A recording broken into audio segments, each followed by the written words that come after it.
I opened up my own restaurant. 6 months later, went bankrupt. Can you imagine yourself being that young, going through such a financial defeat? And he's saying that, in life, there's like two phases you're chasing after. One is survival, and then one is it was not 1, 2, or 3. It was 5 different credit cards. And the 5th one finally got accepted. AI commerce, you're calling it a new term. AI meets e-commerce. He taught me this one simple quote, which is follow the money. That's all he taught me. Trying to perceive dropshipping as a business model in 2026. What would be your playbook to start and scale and sell a business? Heavily leverage AI wherever you can, right? The niche that does very well.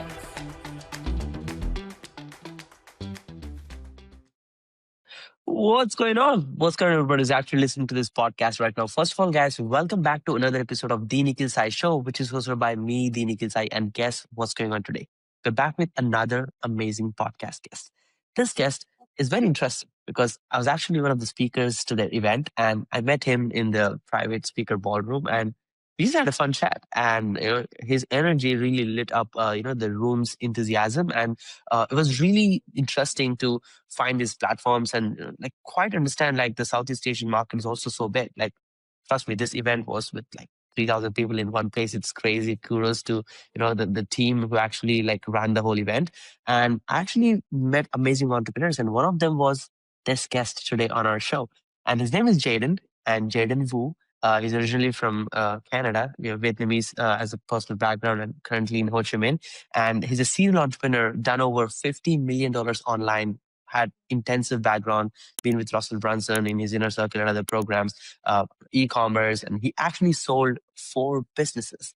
We're going to get deep into the roots of how to be a successful entrepreneur in 2025. What's the AI commerce? What's the industry? Where the space is heading, and what is his takes if he has to restart his business? What he would do, and how did he go from a Michelin chef to actually building a multi-million dollar network to be able to do all of this crazy stuff and now become one of the partial owners and co-founders at SVO.ai. Let's not waste any time and actually let's welcome our podcast today, Jaiden Wu. Hey, Nikhil. Thanks for having me. I'm super excited to drop some value to your audience, and I'm an open book. So anything and everything you want to know, man, I'm game.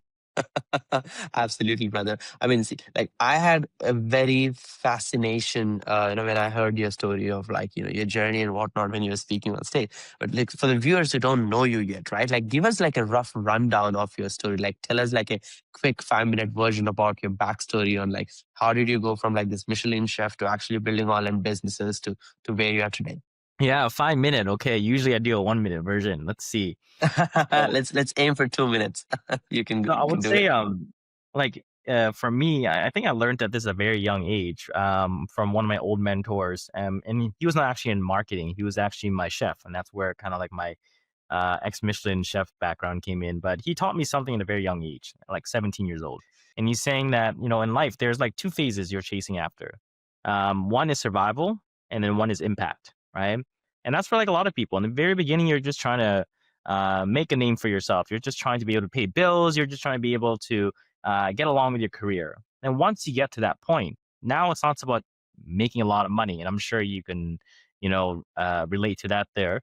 But when you do find a success, now it's about making an impact. So the reason I'm sharing this is because for me, it was just making money. And I worked at Michelin restaurants starting out was because one, I did have a passion for cooking for sure. But 2 is I thought at the time fine dining was going to make me a lot of money instead of your typical, pubs or casual dining.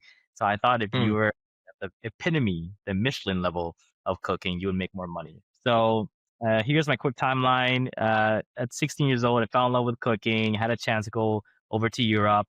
So I found myself going over to Paris, working for one Michelin restaurant. And then I worked my way up from dishwasher all the way to prep cook and then cook.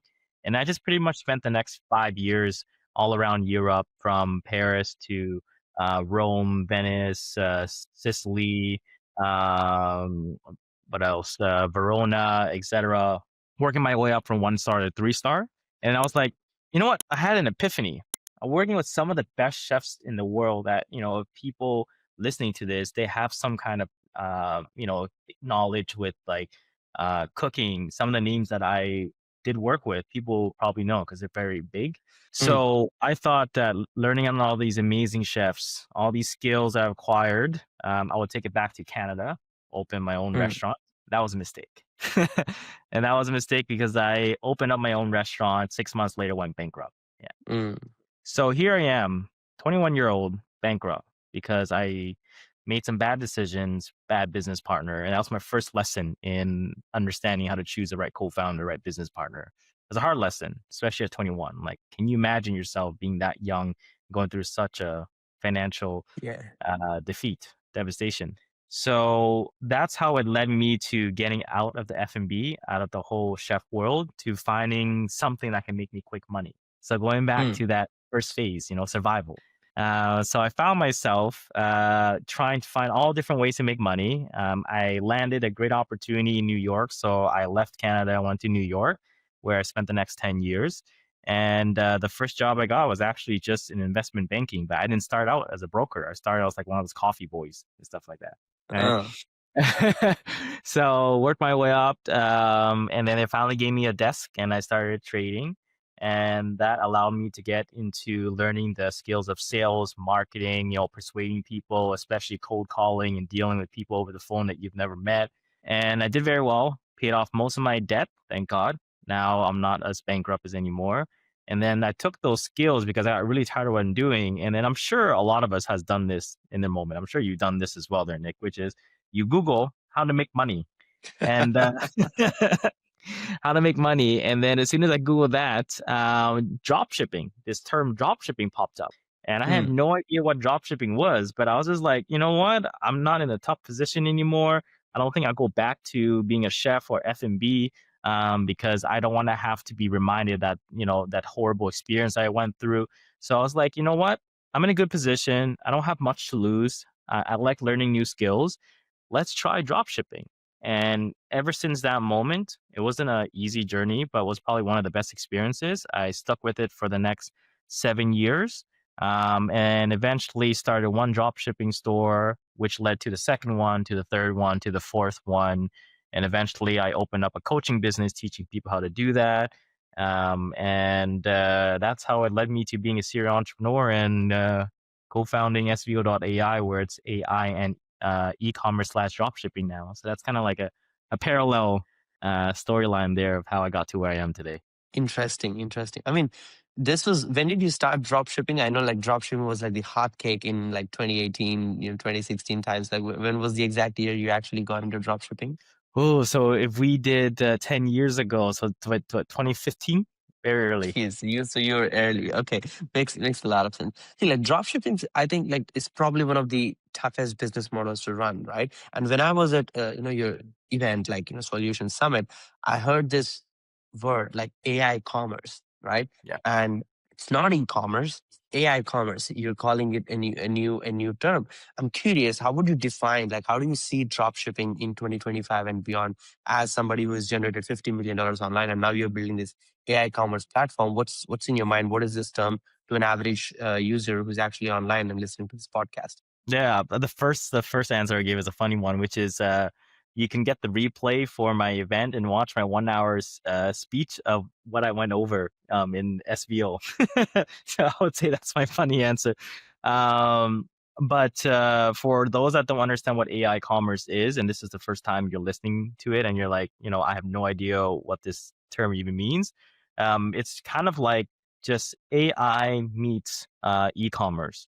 So think of all your traditional ways of how anyone would start e-commerce. So for people that have experience, you understand the struggles. For your audience that don't know e-commerce, I would say it's a lot of work in terms of putting together a website, the marketing, the sales, finding a product, selecting something that works, and seeing results. So I wanted to take the painful experience I had in 2015, like 10 years ago, and I wanted to be able to streamline, simplify, and remove a lot of the painful obstacles anyone would have to go through if they had to do it Hmm. without AI. So now we're getting into an era where AI is at large for every type of industry, not just e-commerce. But the reason why we built out SVO.ai is because we want to be able to take those years of experience that we had to go through manually and build in a system where AI can just take care of most of the, tedious task. And now we're Mm, calling it AI commerce, where you're able to get into e-commerce with a use of AI that streamlines entire system in the process. makes a lot of sense. I mean, I think it's an incredible opportunity to be alive in this timeline of AI basically empowering all industries and specific domains and technology and how people even buy. And I'm excited to see the revolution. And like there's expertise in many things, right? Like when you are generating $50 million online in sales for a business or maybe multiple businesses, you can't just be good at one thing. You have to be good at like every aspect of the business, right? Yeah. I'm curious in your perspective, what do you think has been like your superpower? Is it like the funnel aspect, or is it like the advertising, the media buying aspect, or is it the product and like the back end of like managing the shipping and actually finding the best suppliers? Like what was your way to actually be super successful in a drop shipping model or in an e-commerce model? Because most people in e-commerce do struggle to get to the scale you've done. So I'm kind of curious on your e-commerce playbook on what actually led you to achieve that scale. I would say honestly, it was a lot of the skills that I acquired along the way as a chef, as a part-time F&B owner before it failed, and also all the skills that I was able to acquire in the investment banking role. So Mm, I would say my superpower is one, I love learning a new skill, and two, doubling down on that skill. So mm, when I transitioned from being a chef to someone that's now, cold calling and dealing with persuasions and sales, I never shied away from that. And they're totally two different industries, right? One industry is you put your head down, follow a recipe, and you repeat that day in, day out, 7 days a week. And now I'm transitioning to something where I have to learn a script. I have to learn how to handle objections. I have to learn how to handle people's emotions, and I have to learn how to funnel people, conversationally into a yes, or, getting them to give me their money. mm, So it was a 360 change, but I enjoyed the challenge. And I would say what what contributed to a lot of the success that I've been fortunate enough to have from, the first company, second, third, fourth, etc., for all the four exit, is that I love to learn new skills. Nothing holds me back. And I find far too often, because even in 2025, right, AI is not new anymore. There's just more AI. But I find that a lot of people, one of the skills that separates the successful from the non-successful is their ability to commit to learning new skills and mastering it. So it's kind of like you, right? You're able to achieve an amazing award at such a young age where no one's been able to do that. And even one of my heroes that spoke on stage, he's only been able to get two of the circles. You got all four of the circles, right? Of the of the award, which is amazing, right? And I would say it's because you found a skill, you mastered it, and you continue to master it, and you just rinse and repeat. But most people can't even get across the first stage, which is to find the skill. And the mm, second stage is even harder, which is to master that skill day in, day out. So my mm, superpower is like yours, which is I love learning new things and I love mastering the same thing. So while I was running this business by myself, it was enjoying being a CEO. It's enjoying being the CEO. It's enjoy being the CMO, the sales officer. So I took all of that and I just doubled down on it. So mm. I've been very fortunate to be able to enjoy learning and acquiring new skills. 100%. The one who continues to learn always pursue like next levels of growth in business and in personal life in general. That's what has been my observation as well. In terms of building e-commerce businesses and being able to find a trend and make money in that short period is one way of playing it. But you're one of the very few, unfortunate few, who are smart enough to build brands that you can actually exit, right? Like, and it's very rare to see like actual e-commerce brands or companies that have enough value that an investor or somebody is willing to acquire that business as well and give a successful exit valuation, right? And you've done this 4 times. So if you have to teach yourself, the one who just bankrupted a business and now like too scared to start a business, if you have to give him a learning lesson, like, hey, this is a playbook to build a business which has value that can actually be bought by somebody else that you could sell and exit and actually make, like a ton of money. What would that acquisition playbook look like? What would that sales playbook look like to build and sell a company? Yeah, great question. Right. From start to exit. So I would say one is find something that makes a lot of money, right? Mm, One of my mentor taught me this, and this was actually Grant Cardone, and I'm sure you're familiar with him. He taught me this one simple quote, which is follow the money. That's all he taught me. And what that basically translates into is if you want to make a lot of money, chase what makes a lot of money. And that's what I did in drop shipping. I didn't care about my passion.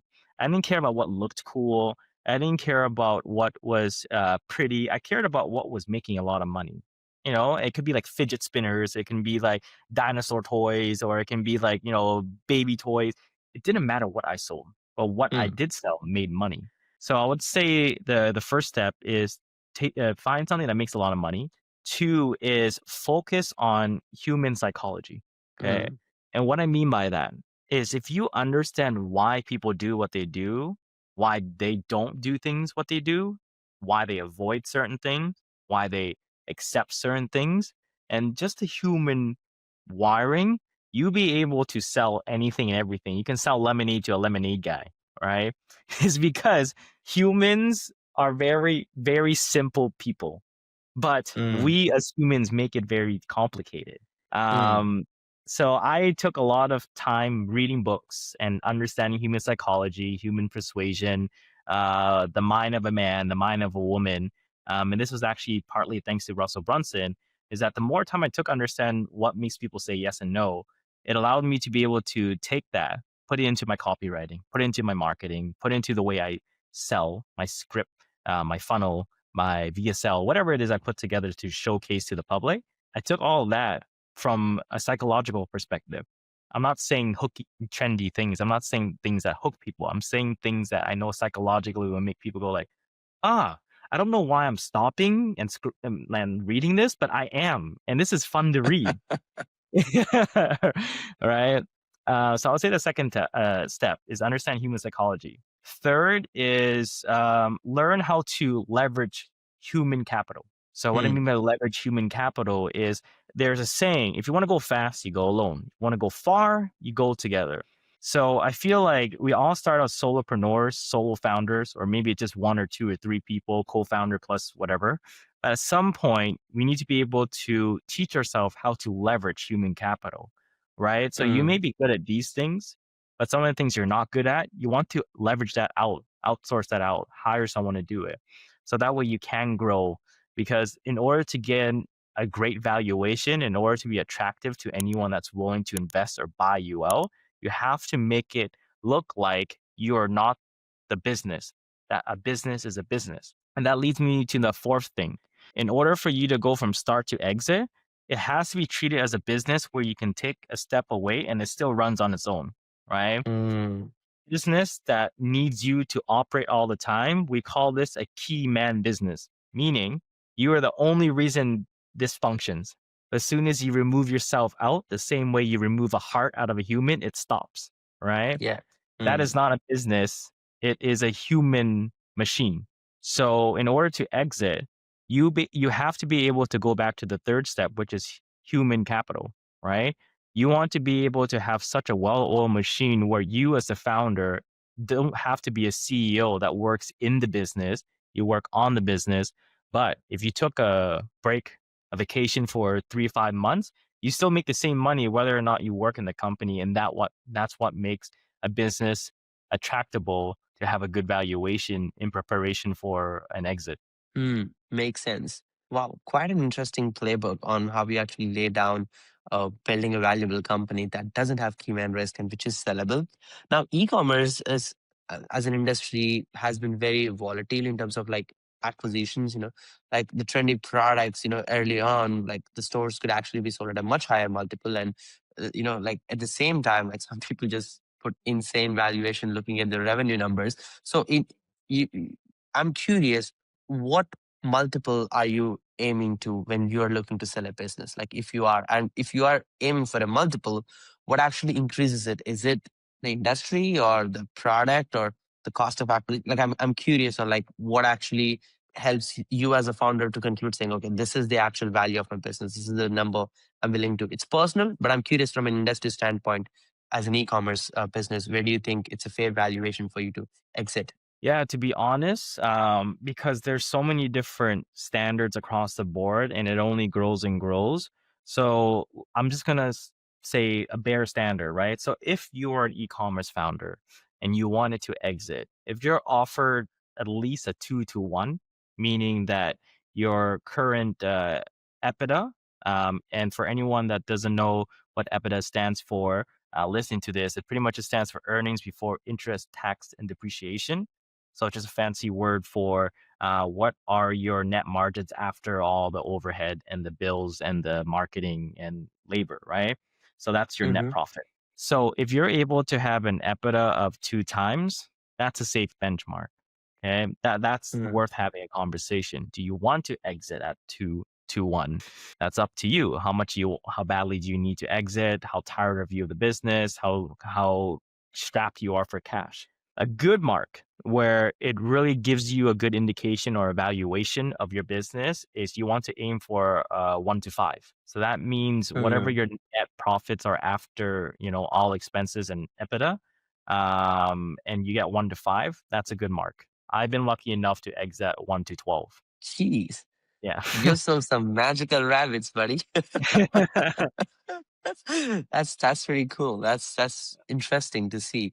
Uh, Selling. I mean, I've seen that kind of multiples on SaaS products or some kind of AI startup, app or like an idea. But e-commerce, it's like, yeah, it's interesting to see that you actually sold it at 12 times. Now, I mean, you've been coaching a lot of entrepreneurs, in terms of growing and scaling dropshipping brands or even selling them. You have your coaching program and whatnot. What has been your key observations uh, at e-commerce as an industry? If somebody is trying to perceive dropshipping as a business model in 2026, they want to launch their store. Is it even worth it? Looking at the ad cost and the CPMs and all this, if they are pursuing it, like, if you have to do it all again, what would be your playbook to start and scale and sell a business? Great question.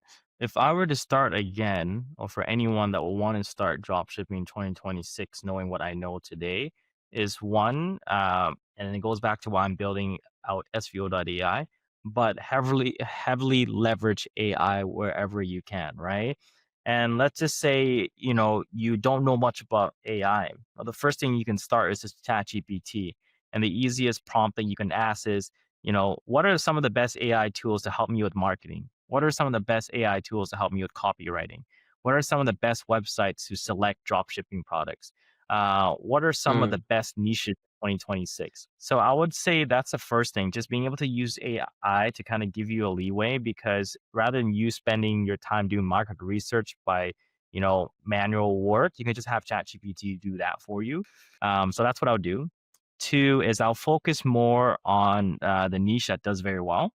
Okay, so in e-commerce, the market's always changing, right? Every month, every week, every day. So volumes move quickly, trends go quickly, seasonal products, evergreen products, niches, they change all the time. So being Mm. able to select a niche that does well and always have a pipeline of different niches that you're going after is very important. So being able to figure that out. Third thing I would really focus on is modeling. So it's a term that I learned by Russell Brunson. He called it funnel cloning. And how I interpreted that, because at the time I wasn't really using funnels too much, right? Because I was building more of like an e-commerce site, so things like Shopify and Amazon. So Mm. how I interpreted his terminology of funnel cloning is I just looked at different Shopify websites or Amazon stores that had high volumes, a lot of traffic, that are well-known brands. So if I opened up a cosmetic brand, I'll look at the top 5 competitors that is making a lot of money, whether it's a store from Kylie Jenner, whether it's a store from someone very, very successful like It Cosmetics or something from Sephora. So I'll model their layout. I would model their message. I would model their Mm. marketing. I would model their social media. So anything I can clone and model after, that helped me. So being able to leverage from people that's already doing it well to kind of give you a easier access point, that's really important. And then the fourth thing is just get really good at sales. You have to get really good at sales.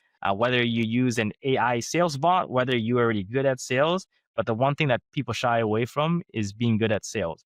And I don't mean you have to be like a hard closer, You have to handle objections and stuff like that. But you just need to understand people, right?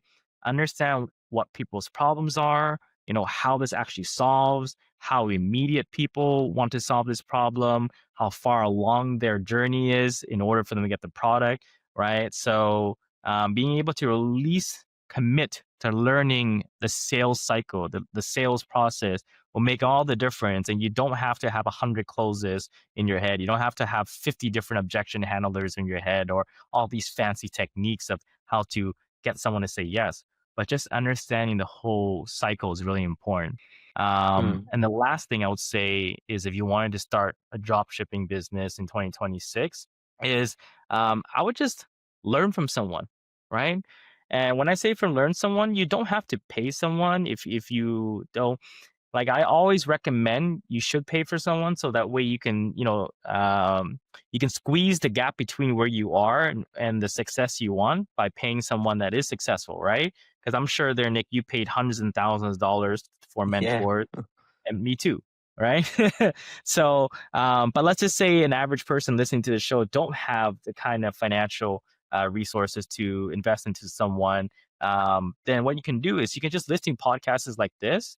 I call them digital mentors, but just select 2 or 3 people that is really good at marketing, really good at sales, really good at e-commerce. Follow their content, take as different value bites as you can. If they have a podcast, binge it.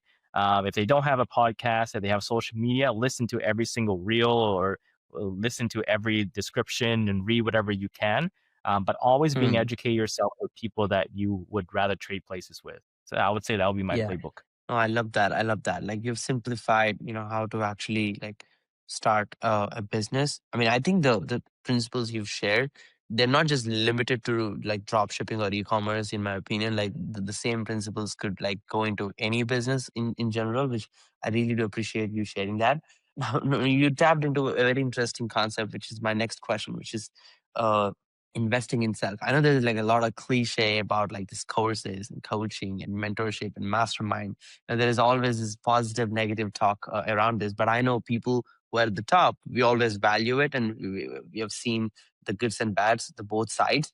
I've heard a crazy story. You shared this with me, like about like going into like taking your credit card and like, putting it to join like crazy investments in other investments and other programs. But like share like the craziest moment. Like why should somebody invest? And tell us the craziest story you have where investment in yourself that turned out to be really profitable for you, and like how do you see investing in mentors in a nutshell? Yeah, so I would answer the easier question. How I see investing into mentorship, very important. And I say this with the most sincerity is that the only way to get to where you want faster, right? Whether it's for monetary purposes, whether it's because you just want to live a better life, whatever it is, right? In Hmm. order to get there is you need knowledge, right? And this knowledge allows you to double down on the skill. And the one thing that's going to make you a lot of money is having a skill so good that people's willing to pay you a lot of money for it. Um, so for me, is if I knew I wanted to get good at sales, which at the time I felt like I really need to understand marketing and sales. And actually, my first investment was not actually in Russell Brunson; it was actually a different person. And before I reveal this person's name, I'll share like the most devastating story, which to your other question is how it turned into a big profit. So rewind long, long, long time ago, right? And this is like very early on where I was making no money with my first drop shipping store. And this was after I did get out of bankruptcy. I didn't have a lot of money. So any money I had, I put it back into, this new venture in drop shipping. I hated calling people on the phone all day. I didn't want to do it anymore. Um, Hmm. so I came across this guy on YouTube, and all his content was everywhere, talking about sales, how to handle it, what to do, why people say yes, why people say no, and he was just everywhere, blowing up on social media. And that at that time, I didn't realize how important always being in front of people's face every day is critical to being able to be top of mind and having people Hmm. remember your name. But the other part of it is his content made sense. It was actually valuable. I was like, oh, this is something new. And I don't know any better, especially because I don't know those specific type of sales. I only know cold calling. So Hmm. some of the stuff made sense to me based on my limited knowledge. And at one point, he was pitching this program, and it was only 397 USD. And 397 USD is not a lot of money today, to be honest, right? Yeah. But to me, back then, it was a lot of money. It was a lot of money, right? So if you go back like 10 years ago, 397 USD, I don't know what it'd be worth today. I don't know, at least like 50 or 60 grand or something. I don't know, with depreciation and cost of living, everything. Um, so that kind of money I really didn't have, right? I was just coming out of bankruptcy and I've already invested what I had in the drop shipping and everything. So just to pull out another 397, it was a lot. And the most embarrassing story was it was not one, two, or three, but it was five different credit cards. And the fifth one finally got accepted and approved to buy the program. So Dude. imagine that. Such a Yeah. story, man. Yeah, it's crazy. So that 397 went into direct mentorship with a man named Grant Cardone, and that man changed my life. And he was part of the reason why I was able to build a good drop shipping store that ended up selling for, I can tell you, 100 times more than what I invested. Wow, freaking awesome, man. I mean, you've been following this pattern of like reinvesting in mentors and scaling, and like I mean, we go to networking events. I'm sure you've traveled to like Mastermind in Paradise and like Inner Circle, like other events, right? Tell me one of the crazy stories, like a moment where you see other person and be like, wow, like that guy unlocked a different level for me, right? Like I'll give you my story so you understand. Like I actually met Bill Vaughn. He's one of the OGs in Inner Circle right now, and he's like a one guy, just sitting and doing like a 5 days challenge and printing $100 million. I was like, holy smokes, like this is possible with one product. Like no high ticket, no low ticket, just like one product, 5K, just like printing, 9 figures with it. That was like a big eye opener for me. I'm curious, what was the moment for you, like when you were meeting all these amazing entrepreneurs, and what was like the aha you've seen when you invest and meet all these people? I would say my aha moment was two things. One was a person that I never even knew existed, and we weren't in the same group, but I would always see this person around with his wife. And then there'll be this other Mm. person. I'm sure you kind of know where I'm going with this, right? Yeah, yeah. Uh-huh. And there'll be this other person who's from Asia, and he's been able to do crazy numbers just through Asia, and it's insane. So the first one was this person that I don't have any connection with, but apparently is very close with Russell Brunson. And he did crazy numbers, but he's very low key with him and his wife. And I would never pay any attention, right? And he was not loud or anything as he is today. I'm sure a lot of you guys would know his name, Alex Hermosi, right? Uh-huh.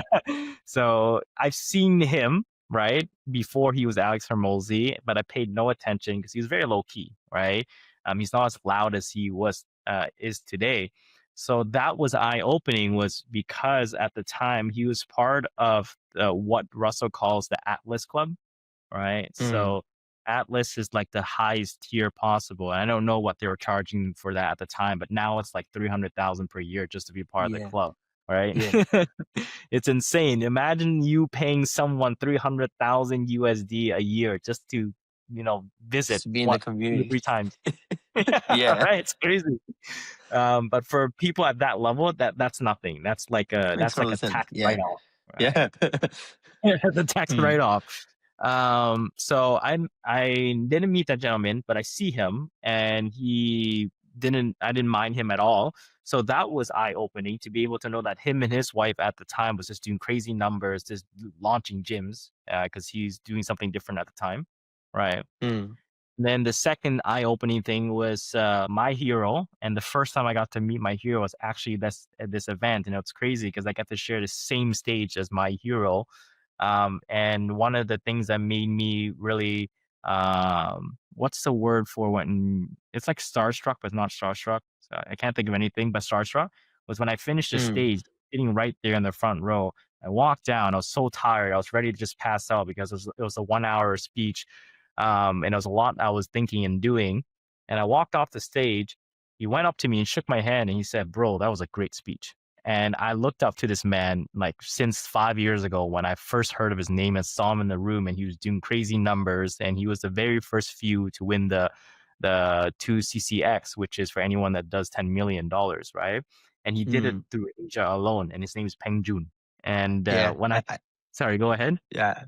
No, I saw you bought his offer. You're the first customer when he actually presented at your own summit, and you're running to get his workbook. I was like, that's actually a star moment. Like that was like pretty beautiful to see and experience that in your own event. Yeah, so that was cool.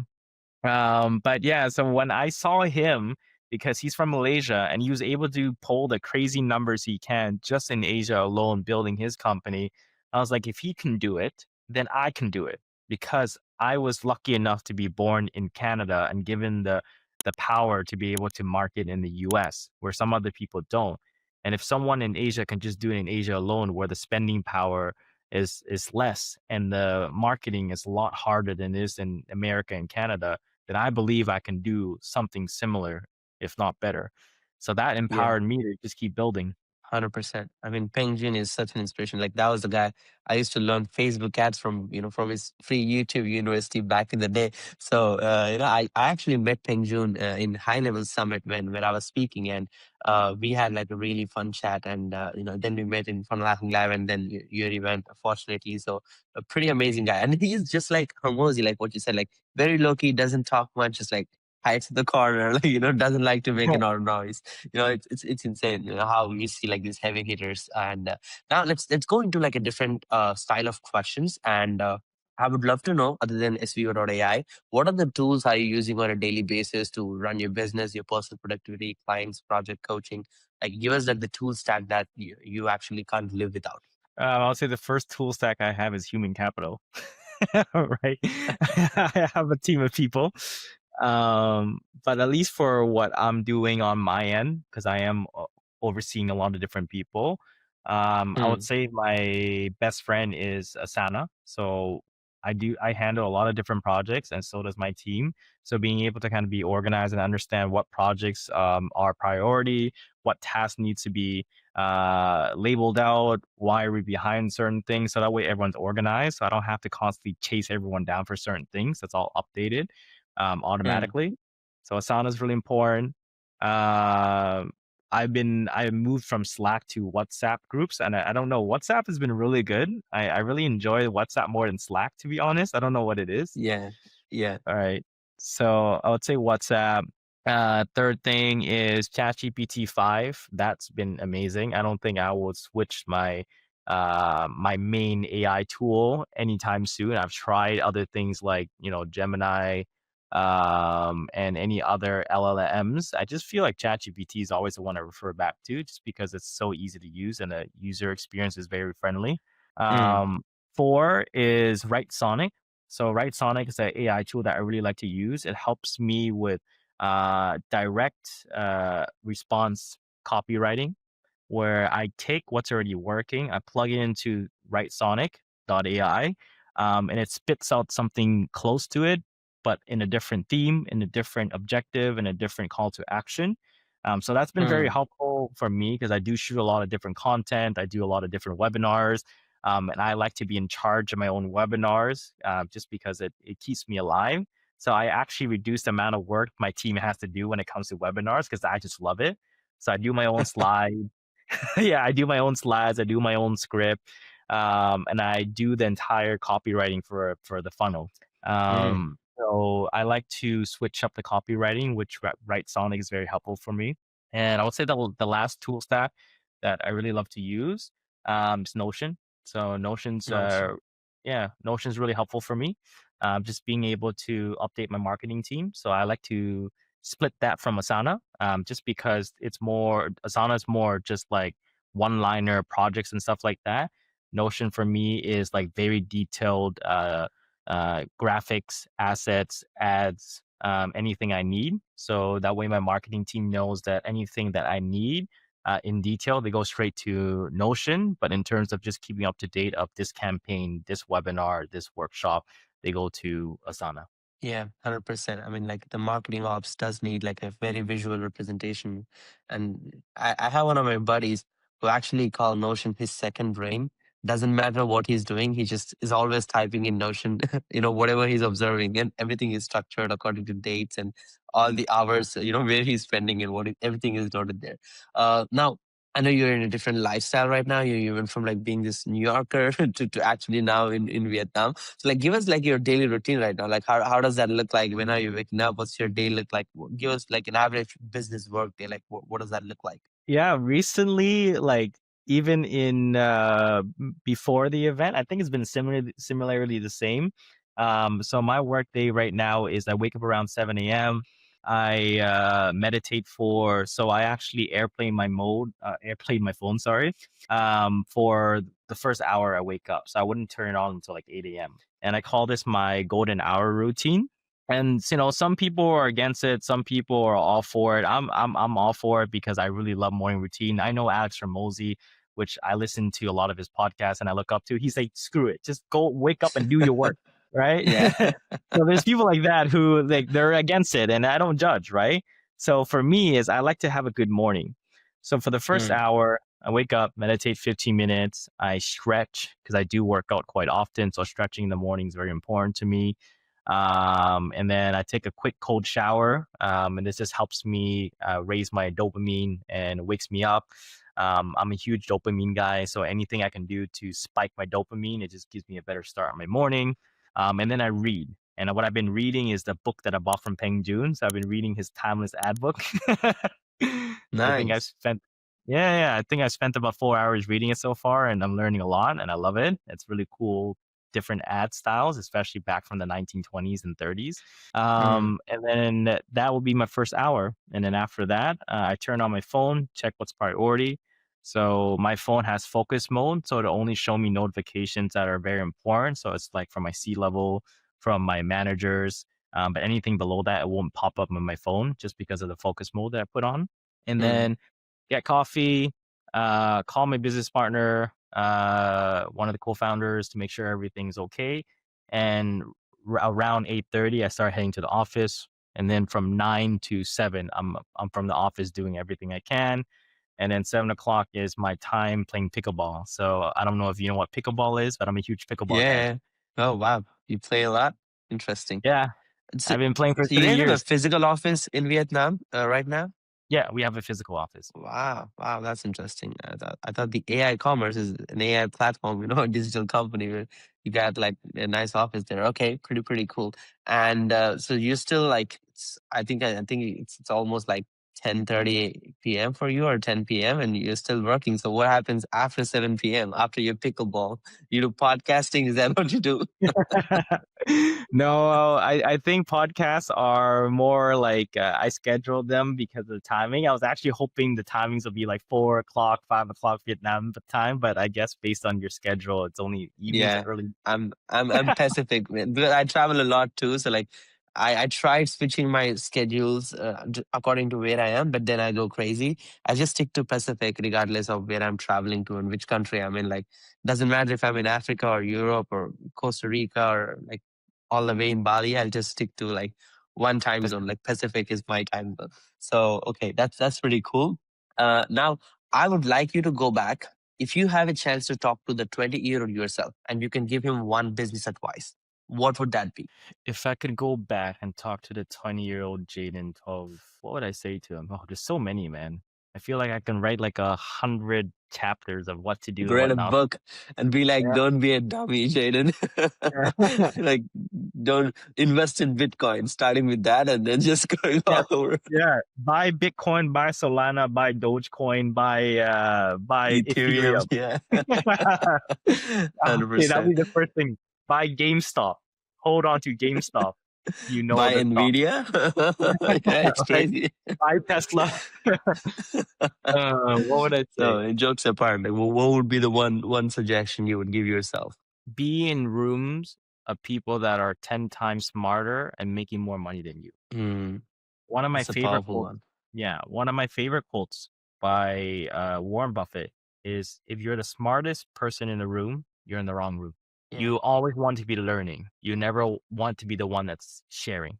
And the reason why that Like, is because if you're not fully satisfied with where you are today, financially, spiritually, mentally, relationshipally, whatever it is, then you shouldn't invest all your energy to share what you are not happy with to others. Instead, be a sponge and absorb until you are to the point where you're no longer wanting to trade places with other people. And that would be my advice. Mm.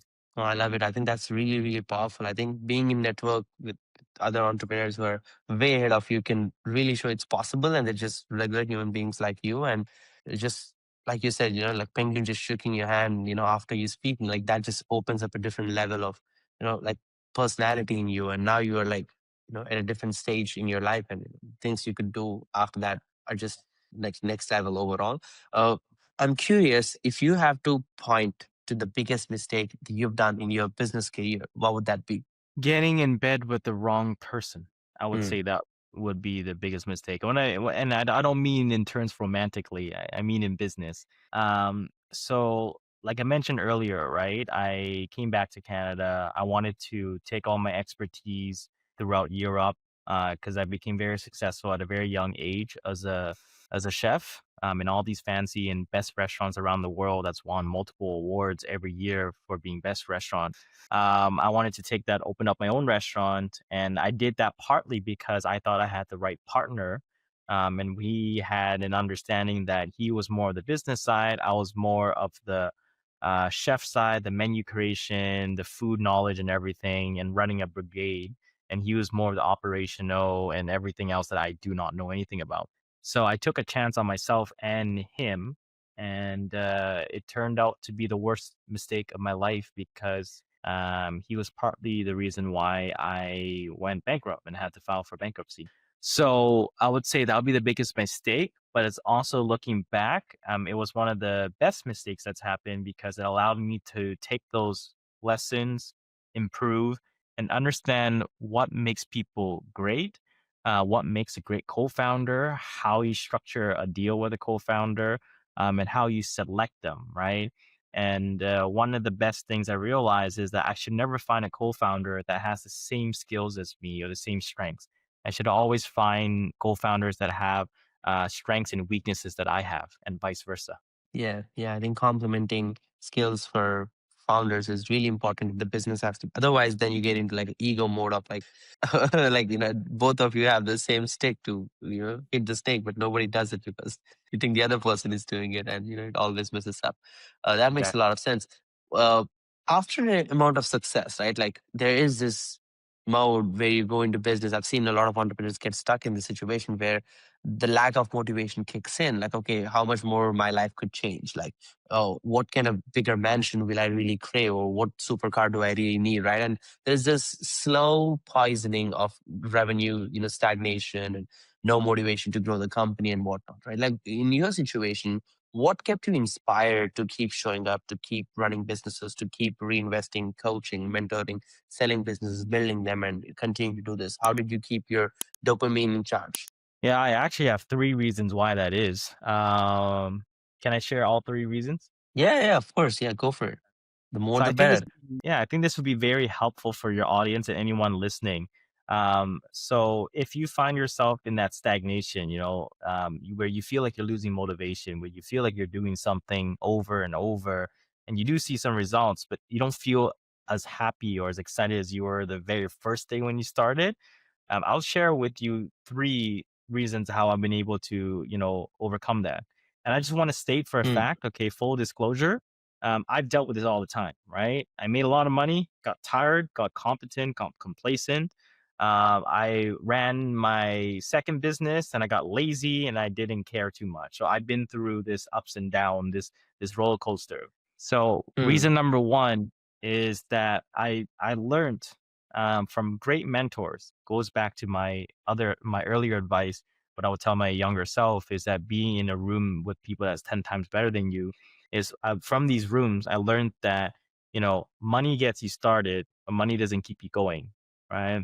So how I translate that was that it's good to make money so you can keep things going and operate, but you have to find something more deeper beyond just the money. Right. And for me at that time was the problem I was solving and the impact that I was making.